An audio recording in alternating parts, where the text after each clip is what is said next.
Hello, ladies and gentlemen. Welcome back to another episode here on African Confessions. The following story that you're going to be listening to, it comes from a translation of a message that I received, and the translation of that message, it reads like this. Hello, Brother Nashi, how are you? Can you please post my own story as hidden identity? I am a 35-year-old woman and I do come from Zim. Currently, I am staying here in South Africa. I never even dreamt even one day that I would own a house here in South Africa. You can just imagine, I have been in business for only about 2 years that I have been in business, but this business that I am doing, it is so profitable, so much that I managed to buy a house here in South Africa. Also busy developing my other house that is back home in Zim, just in case if things fell for me here in South Africa. But I do have a guarantee. When you are playing for the other side, the nice thing about it is that he gives you the guarantee. Some they call it the devil, some they call him the money-making God, but I prefer him as my own personal person who helps me out when things are really messed up in my life. He offers me comfort and support more than God can ever offer me. It is like you are a woman and you want to get in a relationship. There is a man here that is promising you that after death, sweetie, we are going to be enjoying life. Then there is another man, ladies, let us be realistic here, that promises you that if you just accept my proposal, I'm going to buy you a car, I am going to buy you a house, you'll never even worry about money for the rest of your life. Which man are you going to get into a relationship? It is obvious that you will fall in love with a man that will offer you financial security in this life. This thing of what about the afterlife? What if you get there, then God will laugh at you and tell you that it was a prank. In this life, everyone gets to enjoy. So it is far much better to enjoy in this life and then focus on the next life. When you are there, then you can renegotiate. It is so much stupid to suffer in this life and expecting that in the next life you are going to enjoy life. What if in the next life God tells you that there was this other day that you gossiped about such and such a person, therefore straight to hell? How much are you going to be in pain? So it is far much better that you risk it in this life. Enjoy life while you are worshiping the other Lord, the Lord of money, and be financially comfortable. If this man that they call God was responsible enough, he was supposed to make sure that everyone that is born in this world of a woman at least is given a fair start to life. Maybe you are given some money so that you can choose not to be with the devil, but he makes sure that he gives us so much poverty, so much that we'll end up going to the devil asking for a deal like the deal that I got from the devil. When I came to South Africa, I started working as a domestic worker. I had told myself that at least if I can get maybe a job where I'll be earning 1,600 rands a month, that was going to be enough. Get a boyfriend that will be buying food for me, another boyfriend buying clothes for me and my kids, another boyfriend to at least pay the rentals, another boyfriend to pay for my transport, the taxi from town and back from work. So that is what I did. I knew what I was doing. When I arrived here, I fell in love with another guy who owned a taxi, so I would be on his taxi in the morning and in the evening. Then there was another Shona guy who was paying for my rentals. Other guys would be there to buy me data if I wanted a new phone. So those were my part-time boyfriends. But these other four, those were the ones that I was dating constantly. And after I would have started dating you, I would tell you that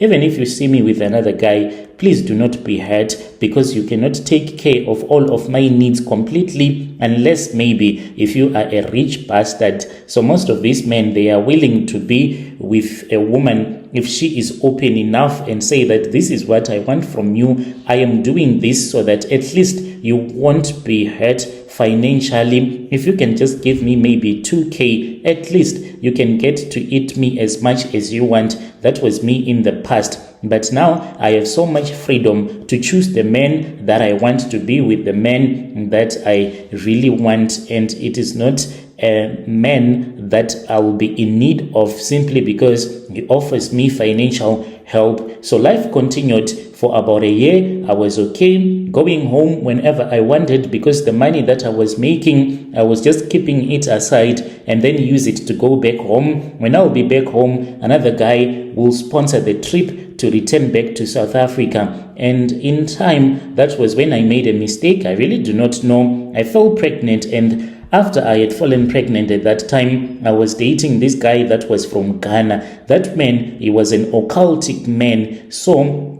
when I went to his house, he then said, "You are pregnant." This was even before the symptoms, before I had even realized that I was pregnant. The guy was like, "You are pregnant. I cannot sleep with you because if I sleep with you, I'm going to be so broke. Let me tell you everything about me. I can see that you are someone that can take this confession." He then told me that the reason as to why he had came to South Africa, even though he was working as a professional, but he was running away from the ghost of his own mother. When he was in university, he had joined a cult, an occultic group, and he was still trying to renegotiate his own terms and conditions because he was told that he should never sleep with a woman that is pregnant and he should never make a woman to fall pregnant. So that was his terms and conditions, and he was happy. And I accepted every offer that he was putting on the table. He said, "You are a go-getter. I know that you are going to sort something out in time." So that is how I got involved in all of these rituals. He then told me that the child that I was carrying in my womb, the blood was needed, like physically, this blood was going to be needed. He gave me a little box that looked more like a coffin. And at that time, it was during COVID, I was also experiencing some financial difficulties because all of my ATMs, they were not working. Their bosses were not giving them their money. So there was no way that I could survive. And my boss had told me to stop coming to work until he could see what was going on in the world. I then returned back home, was in communication with that man that I was dating. And then when I was 5 months pregnant, that was when I took some abortion pills and I aborted the pregnancy. Since we were staying in the rural areas, at night I went into the pit latrine toilet. In Zim we call it a Blair toilet. And then I dropped that fetus that I had forced outside of my womb into that pit latrine toilet. But this was after I had twisted the baby so much that blood was coming out and it fell onto that little coffin-like box that the man from Ghana had given to me. And I then returned back to South Africa, obviously through the Limpopo River because the borders were closed with my little coffin and no one even bothered to see what was inside the satchel that I had. Returned back to Gauteng and we finished up with the rituals. I waited until COVID was done because he told me that when I want the money, I should tell him. He was only giving me money here and there. After that, I returned back home and he told me that I should go to a river which is ever flowing. I found one in our village and I went there somewhere around 12 a.m. where I found a bag, a Changani bag that was full of money, and I kept it, never showed it to my parents. And then I started to invest when I was still back home, and Zim registered my company, kept on working for about a week, and then I started buying some commodities here in South Africa for other companies as well. Since I had a huge supply of money, I would buy for them on a markup and I will get my commission the day that they will pay me back. So everything can be traced, invoices and everything. This is what the man had told me, that I should run a legitimate business. Finally, I then applied for a house here and I got it on cash, and then back home in Zim bought a residential stand which I'm still developing. So I am running my own business here in South Africa because I sacrificed my own baby. When you post my story, tell me. I'll be following through in the comment section. Life is what you make of it. If you make a wrong move and a wrong choice, you will suffer for the rest of your life. Like I told you, all these people that do this nonsense of praying and fasting without season, what I tell you is that we are going to have the last laugh, because when you die, God is going to tell you that it is a prank. It was a prank. There is no such thing as hell. That one I am so sure about it. Dear listeners, right there was a message that was sent to me by our sister right there. Strange things indeed they do happen in this world.